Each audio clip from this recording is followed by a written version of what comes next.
Singer-songwriter na si Juan Carlos may mensahe para sa kanyang jowang si Dia Mate matapos makoronahan bilang Reyna Hispano-Americana 2025. Kinoronahan ang pambato ng Pilipinas na si Dia Mate bilang Reyna Hispano-Americana 2025 sa Grand Coronation na ginanap nitong Linggo ng gabi, February 9, 2025, sa Santa Cruz, Bolivia.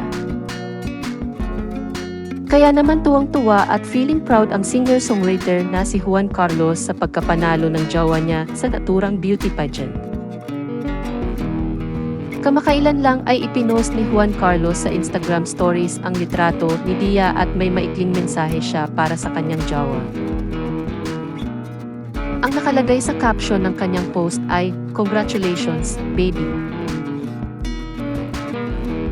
Bukod pa rito, ipinost ni Juan Carlos sa kanyang Instagram account ang sweet congratulatory message niya para kay Dia.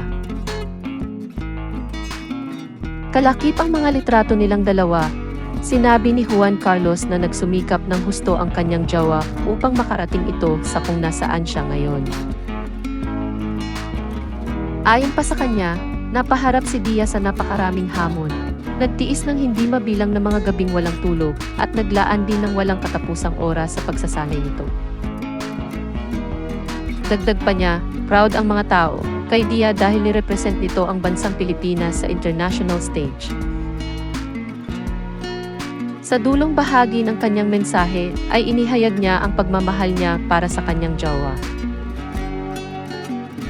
Anya, to my sweet, kind, loving, and beautiful soul, inside and out, my baby girl, my baba, my queen, I love you more than words can express. Te amo mucho, mi amor.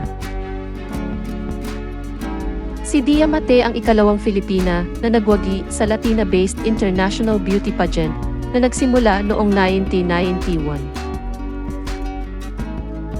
Matatanda ang kinoronahan si Winwin Marquez bilang Reyna Hispano-Americana noong 2017. Si Winwin ang unang Pinay na nanalo sa naturang beauty pageant. Matatanda ang noong araw ng mga puso noong nakaraang taon ay ipinost ni Juan Carlos sa kanyang Instagram account ang litrato nila ni Dia at na-share din ng beauty queen sa Instagram stories ang post ni Juan Carlos noong araw na iyon. Bukod pa rito, ipinost ng dalawa sa kani-kanilang Instagram stories ang unang Valentine's date nila.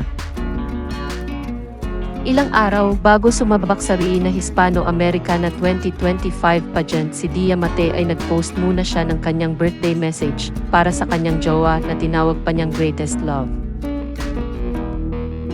Sabi niya sa caption ng kanyang post, "Happiest birthday to my best friend and my greatest love. You deserve the world and more." Bukod sa pagiging beauty queen, ay singer-songwriter din si Dia. Matatanda ang nirelease niya noong January 2025 ang kantang Ikaw ang Pinili Ko.